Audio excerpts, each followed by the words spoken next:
This project encompassed the development of EIDO, a robot that stabilizes and reaches equilibrium through inertial dynamic offsets. Silly acronyms aside, this robot is a monocycle. It's rather an uncommon robot architecture that utilizes a single wheel rather than two, as seen in differential drive robots, or four, as seen in rovers and cars. The idea stemmed from various science fiction works such as Star Wars' General Grievous, who notoriously rides a human-sized monocycle. Other inspirations include Ringbot, a two-legged advanced monocycle from my alma mater, and James Brutton, who you may have seen do this. But he also did this, which showed that a highly printable monocycle is pretty easily feasible. Where does EIDO come into play, however? Well, from a lot of my research and through looking through the limited amount of monocycle robots that I could find, many of them take a pendulum approach to steering. A pendulum approach means there's a weighted arm hanging down inside the wheel, and it swings that arm side to side to lean the robot and make a turn. It works, but it's a bit like steering a bike by having the rider throw their whole body sideways. The mast swings on an arc, the center of gravity moves up as well as sideways, and the dynamics get coupled together in ways that make the controller's life harder. So EIDO asks a simple question. What if the balancing mast didn't have to swing at all? What if instead of an arc, it moved in a straight line, sliding on a rail that passes directly through the center of the wheel? As far as I could find in the literature, no existing monocycle constrains its balancing mast to pure linear translation, especially not through a central hub like this one. Mechanically, EIDO has three parts. There's the outer wheel, the ring you roll on, and inside of it sits a chassis that carries the motor and rides on two rollers, driven through a 5-to-1 belt reduction against a toothed ring on the inside of the wheel. And riding in the center of that mass is the counterweight on its lateral rail. Now, I need to be honest about this project's scope. This was a short-term summer project, and building the physical hardware, sourcing a brushless motor, wiring an IMU, tuning a real controller, and etc. would probably be difficult to do in time. For this reason, I decided to prove EIDO's functionality and simulation first. Not only that, but I also built a full prototype wheel that took a full week to print and assemble before I realized it was way too heavy. I then ordered a stronger motor to try and cope with this fact before realizing how absolutely gargantuan it was. And bear with me, this was and is my first ever robotics project. Lightweight is king, clearly. Anyways, here's the development process, some full physics, a real controller running at realistic rates, and my actual CAD driving the visuals in what you're about to see, all simulated in MuJoCo. As you can see, the physical design I iterated upon is fully printable and hopefully functional, which I'm actually working on assembling this right now. But the only part left is the core of the chassis, where I actually have to house all the electrical components. I took a much slimmer approach than the initial prototype, knocking down the main wheel's weight from somewhere around 3.5 kilograms to just under 1. And the hope is that I can utilize 3D printed gears with a timing belt I sourced online as a sort of more reliable track than pure PLA or ABS.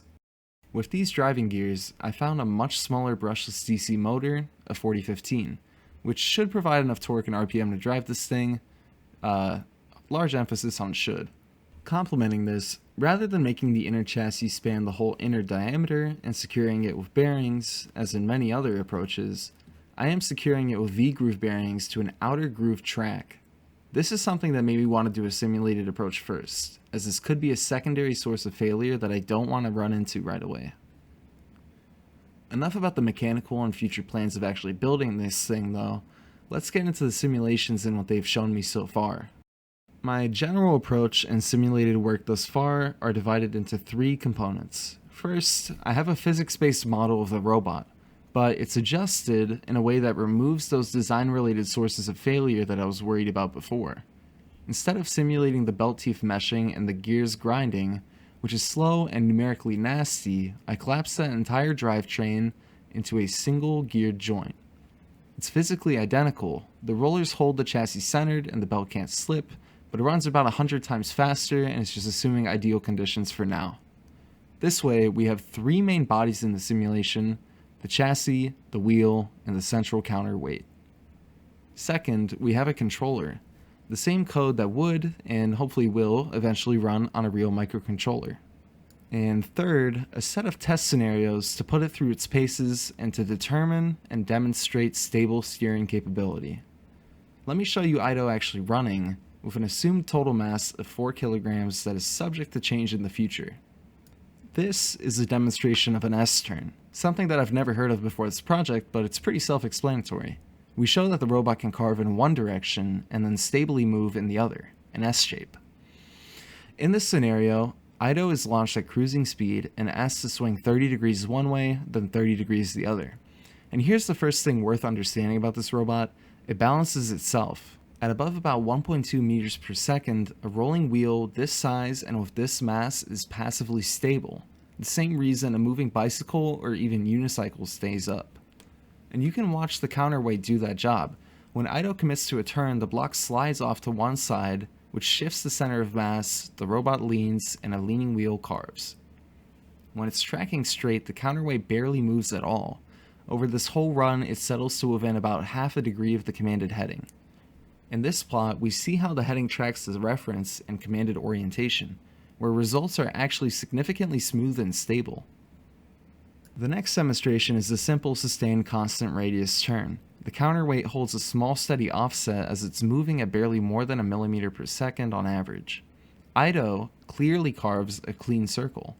This is the steady state case, and it's about as calm as the robot gets. Now watch this demonstration closely. EIDO's driving straight, and at about 8 seconds I hit it with a sideways shove. 12 newtons for a 50th of a second. Almost like a gust of wind or a bump. Watching the counterweight, you see that it darts over, catches the wobble, damps it out, and brings the heading back, with the final error basically being 0, about 1/100th of a degree. That quick reaction is a small roll rate damping term in the controller, and getting it right was one of the fiddlier parts of this project. This demonstration is important, and it's one that you see in many robotics applications or videos like from Boston Dynamics, where they love shoving and, harassing robots. And I also want to show you a failure on purpose because it's the most important physical insight into this whole project and its flaws.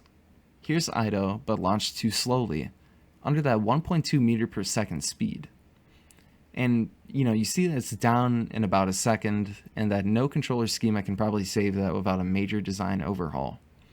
The counterweight can only shift the total center of mass by about 5 millimeters, and that's nowhere near enough to actively balance the robot the way that a Segway does.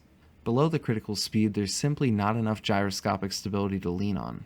So EIDO fundamentally has to be launched, rolling, and it can't balance from a standstill.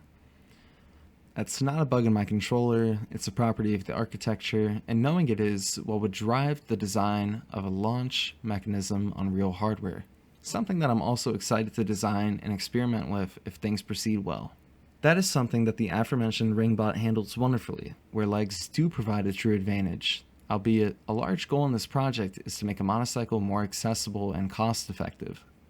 I also ran parameter sweeps to back all this up, confirming the drive torque is limited by the chassis pendulum rather than the motor. This mapped how steering control scales with speed and pinned down that critical speed. So let's go over what worked and what didn't.